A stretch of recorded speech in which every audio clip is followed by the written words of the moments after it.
AITA for ignoring my wife for throwing away my late wife videotapes. I am writing this because I don't know what to do. I have a daughter with my late wife, and her name is Eleanor. Her birthday is coming up in 2 weeks, and she's turning 18. A bit of background. My late wife, Clay, and I had been dating since college. We got older and ended up getting married. After our wedding, she shared the news that she was pregnant, and I was excited that we were expecting our first child. Since it was our first child, we bought a video camera and made little tapes and snippets of her whole pregnancy. Wholesome moments like us joking around, having lunch, or talking to our unborn child through the camera. We made a promise to only show Eleanor the tapes when she turned 18. Fast forward 2 years after her birth. Clay passed away due to a drunk driver crashing into her car as she was coming home from her mother's house.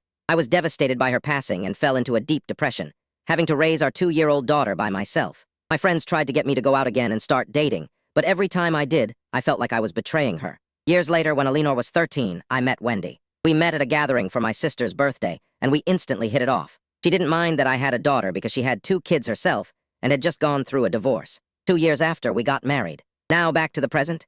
Eleanor's 18th birthday is coming up, and I kept all the tapes to show her. Mind you, her mother died when she was just 2, so Eleanor doesn't remember her touch or her voice. I was excited to show her the tapes, and a week ago, I was talking to Wendy about it. I noticed her expression shift from happy to a bit uncomfortable. Wendy always gets uncomfortable when I talk about my late wife. I don't say things like, "Why can't you be like Clay?" or "Clay was supposed to be my first love." But I do talk about her in a way to give my daughter a mental picture of who her mother was. Wendy has told me how it made her sad that she can never be like her. Clay was a model who started working in fashion, and she was very beautiful. Wendy, by her words, said she wasn't in the best shape and had 2 kids in college. I love both women as they are and have never had a preference. But I feel like Wendy is growing jealous of Clay. I told Wendy that I love her just the way she is, and she broke down crying. The next day, she came up to me and apologized for how she acted the night before. I told her it was okay, and that it was good she felt comfortable sharing her feelings. I gave her a tight hug and kissed her on the forehead. She asked to see where the tapes were, and I showed her the box in my closet. Things were going fine until yesterday morning. I wanted to put the tapes in a prettier box for my daughter, but when I went to find them, the box wasn't in my closet. I looked everywhere, then walked downstairs to see my wife lying on the couch watching TV. I asked her about the box, and she told me she threw it away with a neutral expression.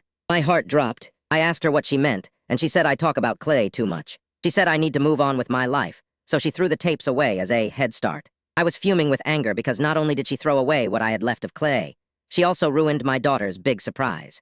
We quickly got into an argument. When she noticed how angry I was, she started apologizing. It got to the point where I started crying and locked myself in our bedroom. It's morning now, and I'm writing this in my office, going through my computer to find old files or videos of my late wife to give to my daughter. Sometimes Eleanor still cries because she never got to meet her mother. I thought the tapes would bring her closer to her.